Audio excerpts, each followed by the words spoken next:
Hi అండి. నా వీడియోలు చూస్తున్న వాళ్ళు ప్రస్తుతం ముఖ్యంగా నేను చేస్తున్న వీడియోలు ఇప్పుడు ఏదైతే సినిమా ప్రపంచంలో ఒక రకమైన అలజడి, ఒక రకమైన పెను తుఫాను జరుగుతున్నదో, లైలా విషయంలో కావచ్చు, లేకపోతే అంతకుముందు ఇంకొకటి ఏదో గేమ్ చేంజర్ కావచ్చు, అది కావచ్చు, ఇది కావచ్చు, అంతకుముందు రిపబ్లిక్ సినిమాలు కావచ్చు.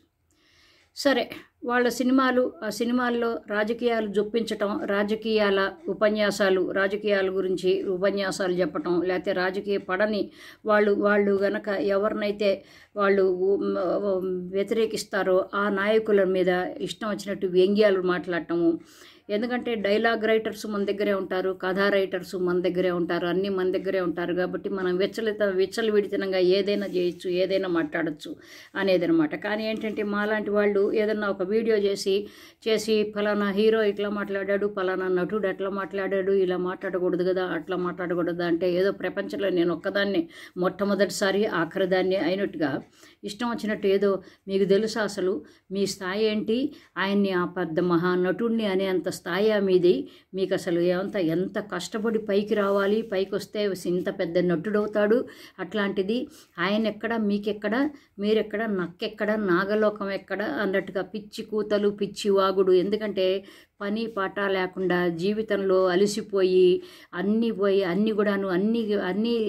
విధాలైన ఒక సోర్సెస్ అన్నీ వదులుకొని చేతులు పైకెత్తేసిన ఈ ఎవరైతే యువత ఉన్నారో ఆ యువత ముఖ్యంగా నిస్తేజంగాను మొత్తం ఒక రకమైన ఇంపార్టెన్సీలో ఉండిపోయిన ఈ యువత అందరూ ఏంటంటే, మీకు తెలుసా మీ స్థాయి ఏంటంటే, స్థాయి నాది కాదు, మీకుందా లేదా తెలుసుకోండి ముందు. ఎందుకంటే స్థాయి అనేది ఎవరికి స్థాయో నాకు బాగా తెలుసు. ఇవాళ కూడా నేను ఇవాళ చెన్నైలో కానీ లేకపోతే హైదరాబాద్లో కానీ వెళ్తే ఎంతోమంది, వందలు వేల మంది నా మూలంగా ఉద్యోగాలు సంపాదించుకున్న వాళ్ళు ఉన్నారు. ఎట్లాగూ అంటే ఒకే ఒక్క ధీమాగా బస్తీమే షంషేర్ లాగా చెన్నైలో మహానగరంలో రెండు ఐటీఐలు పెట్టుకుని నేను బ్రహ్మాండమైన వాళ్ళకి ఒక మంచి చక్కటి ఒక ట్రైనింగ్ ఇప్పించాను.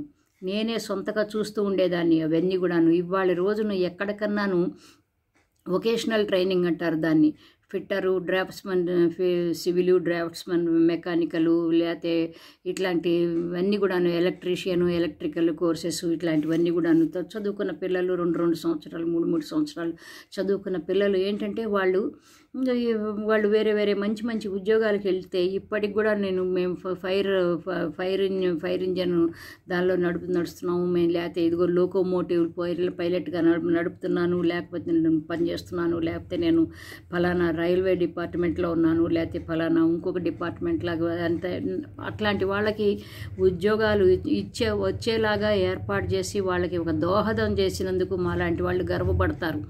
ఏం చేశారు, మీకేం చేశారంటే, నేను సినిమా యాక్టర్ని కాదు, నాకు సినిమా వాళ్ళతో సంబంధం లేదు, సినిమా యాక్షన్తో సంబంధం లేదు. కానీ పబ్లిక్ పర్సనాలిటీస్ ఎవరైతే ఉన్నారో, పబ్లిక్లో వచ్చి పిచ్చి వాగుడు ఎవరైతే వాగుతారో వాళ్ళ గురించి మాట్లాడే హక్కు నాకు డెఫినెట్గా ఉంది, being a civilian of India. ఓకేనా? అందుకని ఏంటంటే పిచ్చి వాగుడు వాగద్దు. అనవసరంగా మీకు నచ్చితే చూడండి నా వీడియోలు, లేకపోతే చూడద్దు. నేను ఇలాగే మాట్లాడతారు. ఎందుకంటే ఎవడికి ఇప్పుడు అబ్బో అంత పెద్ద స్టార్ అవ్వాలంటే ఎంత పెద్ద స్టార్ అవ్వాల్సిన దరిద్రపు గొట్టు పనులు ఎన్నెన్ని చేశారో, ఎవరెవరు ఎంతంత చేశారో నాకు తెలుసు. అర్థమైందా? ఎందుకంటే సినిమా ఫీల్డ్లో ఇండైరెక్ట్గా ఉన్నదాన్ని నేను సినిమా ఫీల్డ్లో ఇంకొక రకంగా డైరెక్ట్గా జర్నలిజం కూడా చేసిందాన్ని. కాబట్టి ఏంటంటే పిచ్చి కూతలు కుయ్యకుండా ఉంటే చాలా బాగుంటుందని నా ఉద్దేశం. స్థాయి మరిచి అంత పెద్ద గొప్పగా అంటే నీలాంటి పనికి మాలిన వాళ్ళు, లేకపోతే మీలాంటి చేతులు ఎత్తేసిన వాళ్ళు ఏది చేయలేక మరి యుక్తులన్నీ ఉడిగిపోయిన వాడి కొంపల్లో కూర్చున్న వాళ్ళు ఎవరు ఏం చేయలేరు. కానీ ఏంటంటే ఒక ప్యాషన్ పెట్టుకుని ఒక రకమైన నేను ఇదే టాస్క్, నా టార్గెట్ ఇదే, నేను ఇదే చెయ్యాలి అనుకున్నవాడు వెళ్తాడు కొడతాడు, వస్తాడు, సినిమా స్టార్ అవుతాడు. లేదు కొంతమందికి పెద్ద వాళ్ళ తండ్రులు వాళ్ళు ఆల్రెడీ ఎస్టాబ్లిష్డ్ టెక్నీషియన్సా, హీరోసా ఉంటే అయితే వీళ్ళు కూడా హీరో అవుతారు, పెద్ద విషయం కాదు. కానీ ఏంటంటే పెద్ద సినిమా వాళ్ళు ఏదో పైనుంచి దిగి వచ్చిన ఏదో పెద్ద దేవతలు దేవతామూర్తులు వీళ్ళందరినీ మీరు కొలిస్తే కొలవండి. మీకు సినిమా వాళ్ళంటే ఏంటంటే మీకు ఒక దేవతా స్వరూపులుగా అనిపిస్తారు, కానీ నాకు అనిపించరు. ఎందుకంటే నేను చూశాను ఆ సినిమా వాళ్ళ వాలకాలేంటి, వాళ్ళ పద్ధతులేంటి, వాళ్ళ గాలివాటం ఏంటి, వాళ్ళ హాఫ్ ఎనర్జీతో మాట్లాడే మాటలేంటి, వాళ్ళు మాటలతో ఎగిరి పట్టం ఏంటి, కాస్త డబ్బులు ఒక 10,000 రూపాయలు చేతులు పడితే ఎంతంత ఎగిరి పైకి ఎగిరి పడుతూ ఉంటారు. అందులో మళ్ళీ 4 పబ్లిసిటీలు లేకపోతే 4 ఇంటర్వ్యూలు వస్తే ఎంతంత ఎగిరి పడతారు. నేను కళ్ళారా చూశాను. కాబట్టి ఏంటంటే వాళ్ళ గురించి నాకు తెలిసినంత మీకు తెలియదు. ఇంకొకటి ఏంటంటే మీరు ఏ నటుడైతే మీరు నన్ను ట్రోల్ చేయాలనుకుంటే చచ్చినా మీరు మీ జీవితానికి మీరు నన్ను ట్రోల్ చేయలేరు. ఏంటంటే ఆ నటుడు ఎవడైతే ఆ నటుడు ఉన్నాడో మొదటి సినిమా నుంచి మీకంటే నాకు బాగా ఎక్కువ తెలుసు ఆ నటుడు. కాబట్టి ఏంటంటే మీరు నన్ను కరెక్ట్ చేయటానికి ప్రయత్నించొద్దు అని చెబుతున్నా. కాబట్టి ఏంటంటే చూసుకునేవాళ్ళు చూసుకోండి, లేకపోతే మూసుకుని అవతలకు పడేయండి, మూసిపెట్టి అవతలకు పడేయండి నా వీడియోలు. మిమ్మల్ని నేనేమి దేబిరిచ్చటల్లా, మీ మూలంగా నేనేదో అన్నం తింటల్లా, నేను మహారాణిలాగా బతుకుతూ ఉంటా. నాకు ఇవన్నీ మీరందరూ పెట్టే భిక్ష కాదు. నాకు సొంతగా నేను ఏర్పరచుకున్న నా మహారాజ్యం, ఇది రాజ్యం అన్నమాట, నా సామ్రాజ్యం అన్నమాట. అర్థమైంది? అందుకని పిచ్చి వాగొద్దు. మీ స్థాయి ఏంటంటే మీ స్థాయి ముందు ముఖ్యంగా మీకు స్థాయి అసలు ఏదీ లేదు, 0 స్థాయి. ఎవడు కనిపిస్తాడా సినిమా నటుడు? వాడికి కాళ్ళు కడుగుదామా, వాడి బూట్లు నాకేద్దామా, వాడి బూట్లు పాలిష్ చేద్దామా అనే రకాలు. నేను ఎవడి బూట్ పాలిష్లు చేయలేదు. అర్థమైందే? అట్లాగే ఎవడికి మొత్తం ఇవి చేయాలో ఎవరికి ప్యాంపరింగ్ చేయలేదు. నేను చెయ్యను కూడాను, నా క్యారెక్టర్ అది కాదు. కాబట్టి ఏంటంటే మీ స్థాయి, వాడి స్థాయి, వీడి స్థాయి, మీ స్థాయి ఏదో మీరు తెలుసుకోండి. నా స్థాయి ఏదో నాకు బాగా తెలుసు, బాగా తెలుసు. కాబట్టి నన్ను ఎప్పుడు కూడాను నన్ను ఇరిటేట్ చేయటానికి ప్రయత్నించొద్దు, సరేనా? ఎవరినైనా చెయ్యండి మీరు.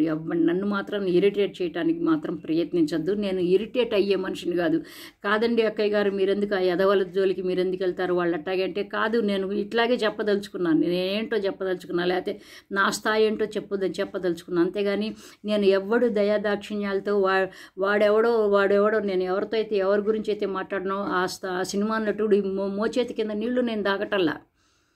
వాళ్ళేమి కాన్స్టిట్యూషనల్ పర్సనాలిటీస్ కాదు. వాళ్ళేమో గవర్నరా లేకపోతే చీఫ్ జస్టిస్ ఆఫ్ ఇండియానా? వాళ్ళ గురించి మాట్లాడకూడదు, వీళ్ళ గురించి మాట్లాడకూడదని. నటుల గురించి ఖచ్చితంగా మాట్లాడతారు, రాజకీయ నాయకుల గురించి తప్పకుండా మాట్లాడతారు. నేను అట్లాగే మాట్లాడతాను. అర్థమైందా? కాబట్టి ఒళ్ళు దగ్గర పెట్టుకుని మాట్లాడండి. ఒళ్ళు దగ్గర పెట్టుకుని మీకు పూజ చేసుకోండి. మీ బాత్రూమ్లలో కూడా ఆఖరికి వాళ్ళ ఫోటోలు పెట్టుకుని ముందు వాళ్ళకి పాల అభిషేకం చేసుకున్న తర్వాత మీకు నీళ్లతో అభిషేకం చేసుకోండి మీ ఒంటిని, సరేనా?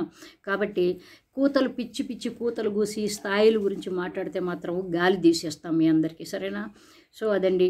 కానీ ఏంటంటే నన్ను ప్రేమించేవాళ్ళు, నా వీడియోల కోసం వెయిట్ చేస్తున్న వాళ్ళు ఒక 3-4 రోజులు నేను వీడియోలు చేయలేక పరిస్థితిలో ఉంటే నా బిజీ షెడ్యూల్ వల్ల చాలా బిజీగా ఉన్నాను. అది ఎప్పుడో నేను ఎందుకు బిజీగా ఉన్నానో చెప్తాను.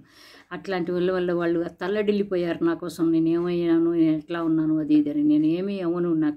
నేను ఇంకా చాలా సంవత్సరాలు నేను ఇట్లాగే నేను యూట్యూబ్లో నేను వీడియోలు చేసుకుంటూనే ఉంటాను. సో వాళ్ళందరికీ చేతులెత్తి నమస్కారం చేస్తున్నాను.